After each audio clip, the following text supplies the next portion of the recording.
Howdy, y'all, and welcome back to the Tales from the Honky Tonk podcast. After our week hiatus, we are back. It's your host, JWolf, with the other host, Tyler Lovell, T-Dog. T-Dog, how have you been? I've been good. Settling back into the regular work week grind. Nice. Yeah. So we had a little bit of a hiatus from last week, as you guys can probably tell. Tyler was here in California visiting me, and we got a little bit busy last weekend, so we didn't get a chance to, one, listen to any new music, or two, record. So unfortunately, we didn't get to do another in-person episode, but who knows? In the future, that could happen. But yeah, let's kick it off with our country fixins, and we got a big one for this week with the new Luke Combs album, Growin Old. Wait, is it not Getting Up and Growing Old is the full name? Like the No. song? Oh, I actually thought it was. It's Getting Old. So the first half, so he came out with the album, I believe, last year, which was Growing Up. And then this is the second half of the album, which is Getting Old. So he recorded both of them together and then split them up into two albums. So they go hand in hand, right? There's like that theme where on the first album, there's the theme of like growing up. There's a lot of like youthful energy in this one. And this one, Getting Old, is definitely more reflective. So you see kind of like that dichotomy. And also if you put the two albums together, they like album covers together, they go together. Interesting. Yeah. I think it's kind of funny because on Growing Up, he's got a little bit of a smirk, like he's happy, and then Getting Old, he's got a little bit of a frown. So it's like a little bit of a different face, unless that's just Luke's face. Could be. I didn't notice that on the album covers, but I don't know if I also listened to Growing Up or not. I'm pretty sure I've probably listened to some of the songs on there, but yeah, you had to have. It was so big. But I feel like basically everything that Luke Combs touches is big. Yeah, pretty much. Yeah, he is definitely like the top echelon of country artists today. Especially modern country artists. Yeah. He does a great job, especially on this album, I think so. But just in his career in general, of incorporating sounds from like 90s and 2000s country that I think people love and making them modern and like incorporating them in a modern sense. Like listening to Take You With Me, and that kind of just sounded like a song I would have heard growing up. And yeah, that was definitely one of my favorite songs on the album. But Tyler, you want to tell us about some of your favorites, maybe some critiques of the album or anything like that? I don't have a whole lot of critiques for this album, actually. I really like this album. I guess the only quote-unquote critique I could give it is it was more so just something I noticed. Most of the songs on here seem to have a bit of a slower pace and beat to them, which could be because, getting old is kind of one of those things where people slow down and people don't exactly think of it as fondly. I thought some of the songs had a little bit more of a sadder tone to them, or just kind of slower and not as like upbeat kind of party music. So could be a sign of maturity or whatever. Songs I really like on here, obviously Joe is on this album. I believe Going Gone is on the album as well. I'm not 100% certain. I didn't listen to the full album. I listened to probably 75% of it. Going Gone was on Growing Up. Oh, it was? Yeah. Oh, okay. So Joe was on this one. I really liked that one. I liked a lot of the songs. I have to look up the thing to remember most of the names of them. The one where he's talking about where his dad could see him now, I really like that one. And then probably my favorite from the album was Back 40 Back, because growing up, or at least the town that I grew up in, that song is pretty accurate description of what's going on there now. It used to be a farm town with a lot of small family farms, and as I've been getting older, like a lot of the places I used to ride the bus to school on, and even driving around and stuff prior to going to college, most of those farms I'm starting to notice getting bought up, turned into subdivisions, which is kind of a shame in my opinion, especially since nowadays it seems to be getting harder and harder for these small like family farms to keep surviving as things get more and more expensive. More and more of them are finding it harder to like break even at the end of the year, and a lot of them are just going under and getting bought up and turned into subdivisions, which I think is kind of a shame. I really kind of enjoyed the whole farm town aesthetic. I'd rather it stay that way as opposed to turning into more of just like a big suburb area for Grand Rapids, Michigan. Yeah, I kind of resonate with that a lot. Like back 40 back is definitely one of my favorite songs on the album for similar reasons. I really like the part where he's talking about finding comfort in like knowing who his neighbor is. I think that's something that I can definitely resonate with. One of the reasons that I love small town life is just like the idea of like knowing everyone. I get that there's some like downsides to that, right? Like everyone kind of knows your business, but at the same time, one, it keeps you honest and it keeps you accountable if everyone knows your business. Two, it's just nice to have like that communal aspect. And yeah, something that I really appreciate. Yeah, I think of how like there's that the Christmas tree farm in our town that's now no longer there. Because it's becoming part of a subdivision and it's growing. Like the subdivision already exists. The subdivision is like doubling in size because it's like expanding. Yeah, and it's like who needs like that big of a subdivision in our town? But so I definitely resonate with that feeling there. And to your point of a lot of the slower songs, I think that that's definitely intentional on Luke's part. Just a reflection of that getting old aesthetic that you see in this album. Probably my second favorite song though on here was "Where the Wild Things Are." I thought that song was really good and well done. I hope the story's not true. I hope that's not like he didn't have an older brother he lost in a motorcycle accident. But I also just found out today that he has a son and they're expecting a second one. So I guess I'm not really in the loop that much with Luke Combs' life. Yeah, you see the aspect of his son coming up on this album definitely. I feel like him having a son is definitely what helped prompt this second part of the Growing Up and Getting Old saga. Is like this is like Luke was saying that this is like kind of the stage of life that he's in, and you see that reflected, right? Like there's songs like Joe, which we talked about Joe early before on the show. Great song, and you talk about like overcoming alcoholism, like maybe drinking less now that he's got responsibilities, he's got a family that he's got to take care of, he's got a future. He's not as young as he once was. He's got to actually like focus on his health and focus on like being able to actually get old.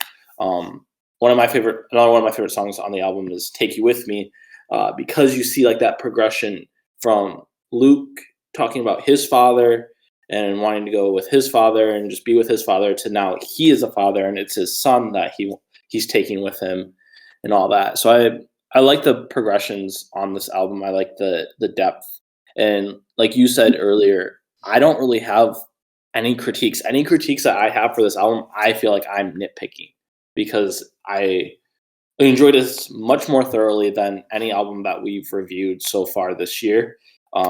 This to me is my favorite album that I've heard this year. Yeah, definitely my favorite album as well. We'll have to see how that holds up with Brian Martin dropping his album next week. But my third and final favorite song of this was his cover of Fast Car by Tracy Chapman. I remember in high school I heard a remix of it, I believe by Jonas Blue and Dakota, so it's kind of like more of a little bit EDM remix, and I love the song, and then I listened to the original song and I love that, and the remix was actually my like alarm clock sound for my junior and senior year of high school, as well as my first and second years of college, I think. So then, and I had seen a YouTube video where I guess he had covered this song, and I really liked that. So I was really glad that it actually made the album, because that's actually one of my favorite like classic songs is "Fast Car" by Tracy Chapman. Yeah, I thought that was a really good cover. Some other favorites of mine, and really I could go throughout this entire album. So we talked about Back 40 Back. We talked about Take You With Me. You mentioned See Me Now. I really like that song as well, where he's reflecting on like a father figure. I think it's actually about his grandfathers that he wrote the song about, but basically about how like the people that these people once knew like see them in him and how he's just trying to make them proud. I really like that song. Tattoo on a Sunburn. Honestly, that gave me like Kenny Chesney vibes almost. Oh geez, I can't remember the song name now. Anything But Mine by Kenny Chesney. Yes, thank you. Anything But Mine. Yeah, they kind of gave me that vibes because it's like from what I got from listening to it is like this love story, but it's kind of like this love story that isn't like meant to be type of thing, kind of like Anything But Mine, where he's talking about like it's like a tattoo on a sunburn where that'd be very painful, but it's also like lasting. We talked about Five Leaf Clover before. I like that song. I like Joe, like we talked about. My favorite might be, and this is again just going through the album, not probably as many times as I could have to really give it a full take of what my favorite song is. I really like Fox in the Hen House. I like how like grimy and like edgy that song is. It definitely has like a good like country like rock like anthemic feel. Like I would love to hear that live. That's a just vibe with live. I also really like The Part. That is probably up there too for being one of my favorite songs that Luke released on this album. I just thought it was a really endearing song. It's just I don't have really any grievances with this album. Tyler, what would you rank this album? How many rounds of Jose Cuervo are you gonna give it? I would rank this one 8. And I'd actually like to hand out, which I believe might be the first 10 out of 10. In my opinion, to Back 40 Back. Nice. I actually really, really did enjoy that song. I actually felt kind of connected to that one. Yeah. I'm gonna rank this high too, and since we're both ranking it super high, I'm gonna say that this is our very first album, very first anything where it gets to 10 rounds of Jose Cuervo, and I lost count and started counting again. And again, that's how good this song is, or this album is. Yeah, I highly recommend this. If you guys haven't listened to the new Luke Combs album, please go check it out. It's so good. But I think it's safe to say that Tyler and I are big Luke Combs fans in general. Yeah. I've seen him live. He puts on a really good live show. But yeah, Tyler, is there any other music that you wanted to touch on this week? Yeah, I know quite a few country artists released new music this week. I just haven't had the time. Obviously, getting back to work from a vacation, I've been very tired when I get home. So I've been going to bed a little earlier, and I haven't been listening to a whole lot of the new music. But Aaron Kinsey came out with a new song. I got to recheck the name on it. It was more of a slower song, which she normally makes a lot of faster paced songs. This was a very good like ballad song though, and I really enjoyed it. I really like her voice. It was called Always Never. It was about believe it was about like the girl's side in a relationship where the guy's always telling her kind of what she wants to hear and stuff, but he's not actually about it, and then kind of the relationship falling apart. I thought this was a very well done song. I really enjoyed listening to it. I've listened to it multiple times now. I'd give this one probably a 7 out of 10.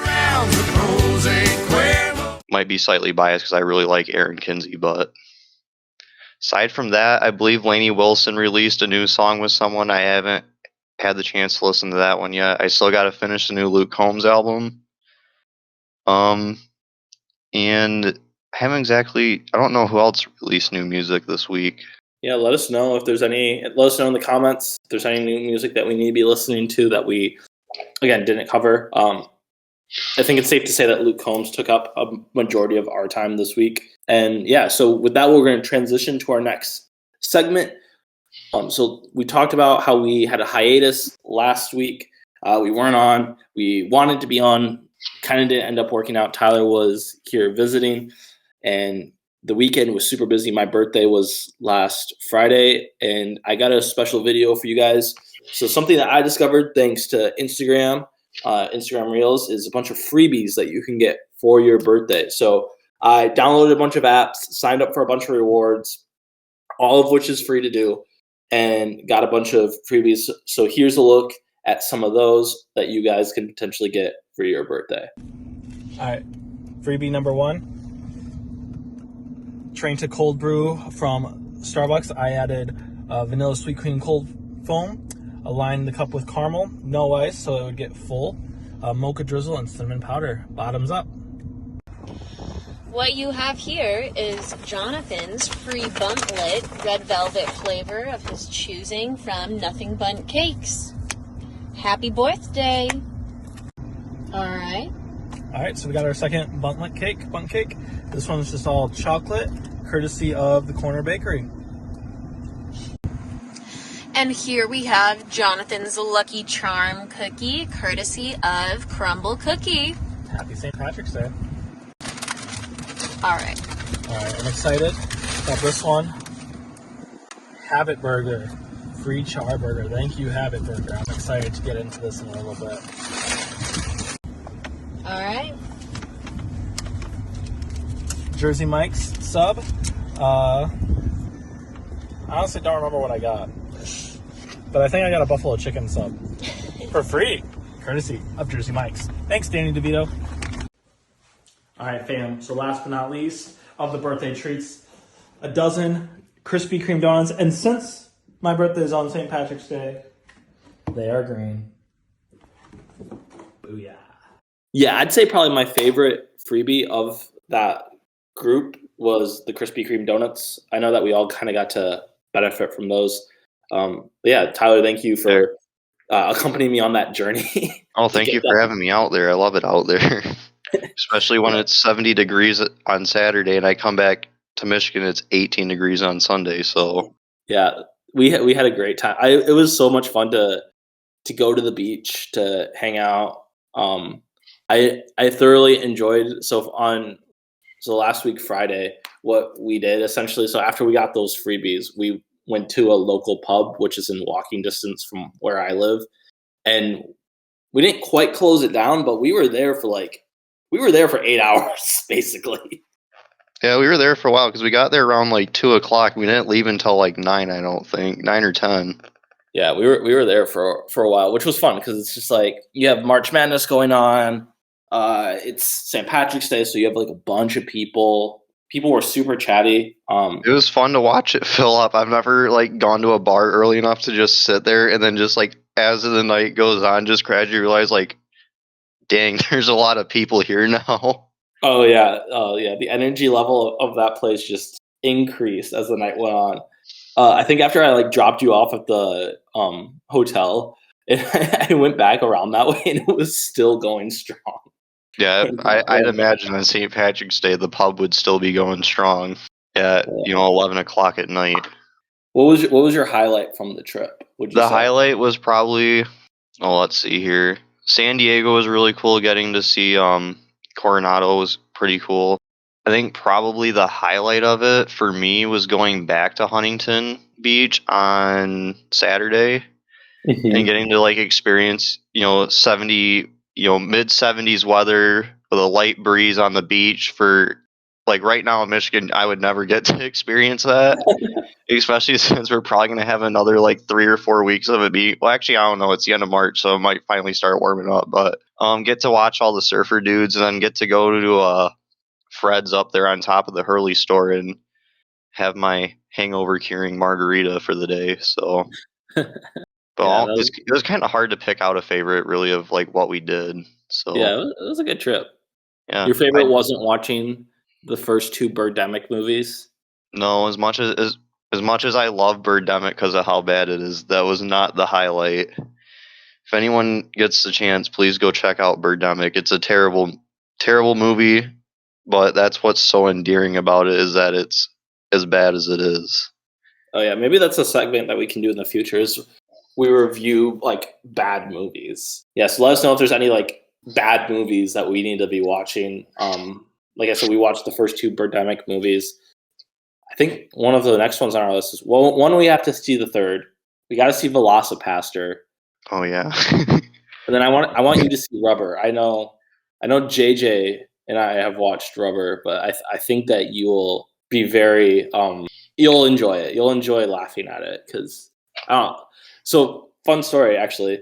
I got Becca to watch all of Birdemic from start to beginning. Oh, you actually did? Yeah, we made an agreement. So she's been really wanting me to watch the show Peaky Blinders, which I was doesn't really kind of interest me, but so I was all right, we'll negotiate. So I was I'll watch 2 episodes of Peaky Blinders if you watch Birdemic start to finish. So we watched the first Birdemic. There was parts where she was crying because of how painful it was to watch. That's funny. She was I feel so awkward and uncomfortable watching this movie. Did she feel violated during the scenes where they're getting intimate? It was it was super uncomfortable. It's one of the most awkward it's just It's a movie that takes itself so seriously, but is so cringy. The thing is, though, is it's a movie that's so bad, but it's actually good at making you feel certain emotions, like better than most like Hollywood blockbusters are making you feel emotions. Like especially if you want to feel violated, the whole restaurant scene at the beginning of the movie where he stalks the girl out of the restaurant, that'll make anyone feel violated. So the fact that Rod, who's the main character of the movie, like ends up with the main girl Natalie, it's strictly plot armor because no girl would ever go for that dude being super creepy and super awkward, and it's so weird, man. you would be pepper sprayed on the spot, So like no hesitation, because on top of that, to describe the main character Rod, he is quite literally like the Terminator's cousin. This dude has like zero emotions. So there's a part. So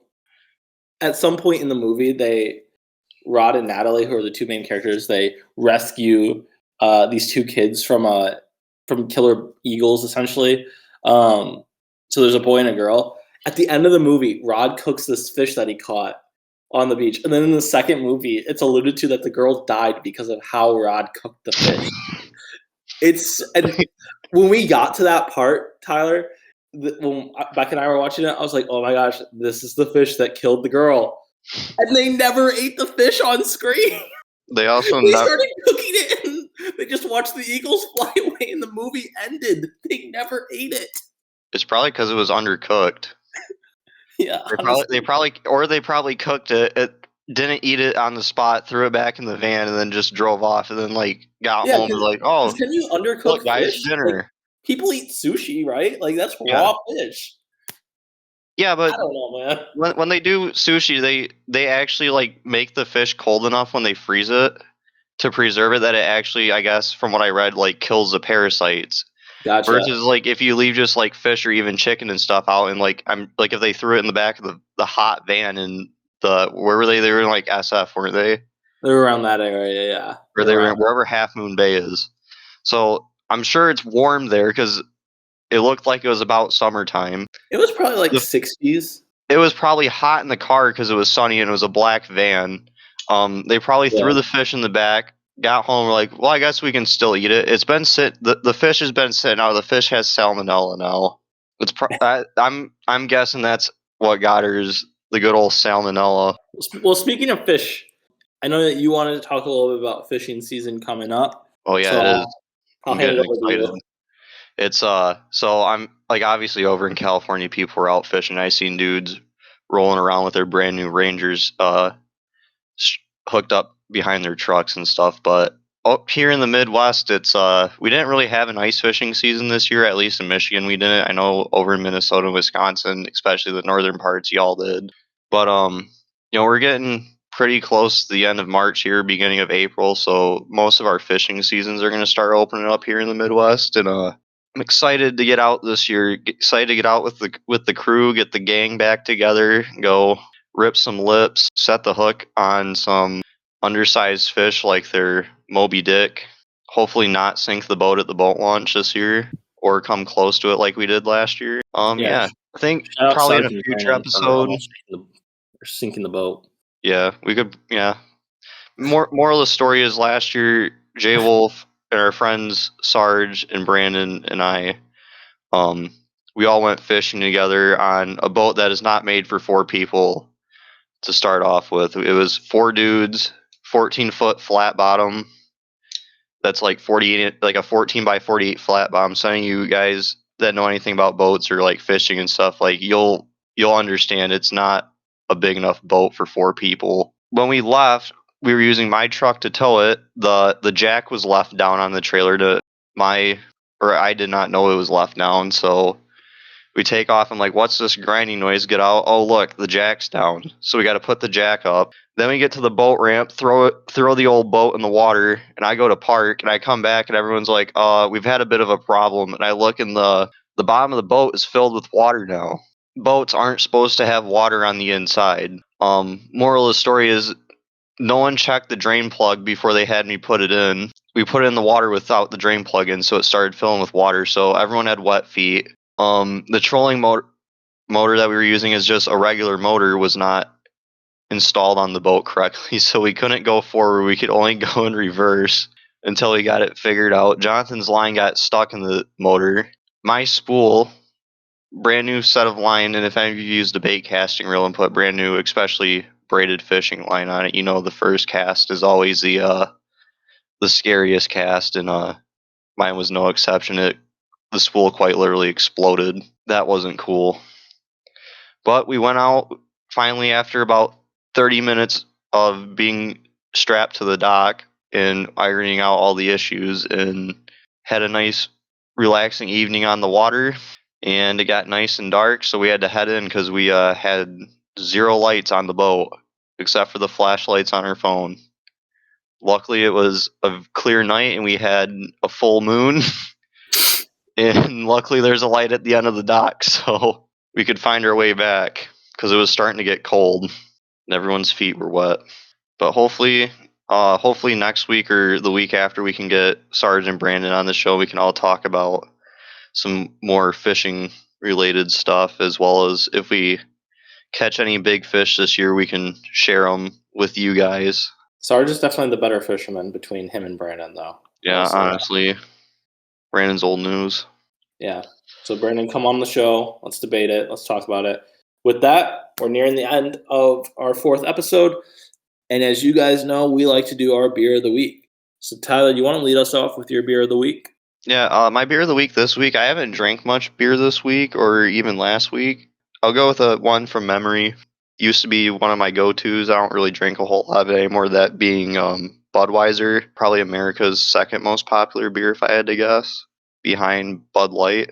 I drank a lot of Budweiser back in the day, and I just dropped a carabiner on my head, but drink a lot of Budweiser quite a couple years ago. Don't really drink it a whole lot anymore. I always wanted, for a while they were coming out with like different versions of it that were in like a little stubby bottle, kind of looked like the Coors Banquet bottle. They call it like the Reserve series, and I was like hoping they'd keep going with it because it was literally like they came out with them a year before I turned 21, so I couldn't ever buy them. Finally, I turned 21, and then they stopped making the Reserve series, and I couldn't find them anywhere. I was really excited to try them because I heard a lot of them were really good, actually. But yeah, so my beer of the week will be Budweiser. Nice classic there. I'm gonna go. So my beer of the week is from a California brewery called Epic Brewery. That's EPPIG Brewing, and it's the 1045 to Denver India Pale Ale. I had this last week, and it's an award-winning beer. It's very good, very piney. So that's something that you like in your IPAs. It's definitely piney. It's got like a nice dankness to it, IPA. So yeah, definitely good flavor there. A little bit citrusy, but not too much. I think the pine is definitely more prominent in that, but it's one of my favorite IPAs that I've had. So if you are an IPA drinker, I highly recommend the Epic Brewing 1045 to Denver IPA. That is my beer of the week. So let us know in the comments what you guys are drinking this week, what music that you're listening to, any new songs. Do you like fishing? What are you fishing for? We are excited to hear from you guys. Please What's like your favorite fishing bait? Yeah, what's your biggest bass? And there is a correct answer for your favorite fishing bait, and we will discuss that when we get the other two on the show. Also, can you eat bass? Let us know in the comments. Oh, we'll discuss that when Brandon's on the show. That'll get a good reaction out of him.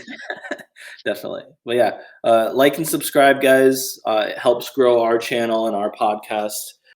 We got some more podcasts brewing in the JWolf channel that you guys will be able to listen to in a little bit. But yeah, let us know in the comments. Like, share, subscribe. We will see you guys next week. As always, I'm JWolf. I'm Tyler Lovell. And thank you for listening. Have a good one, guys.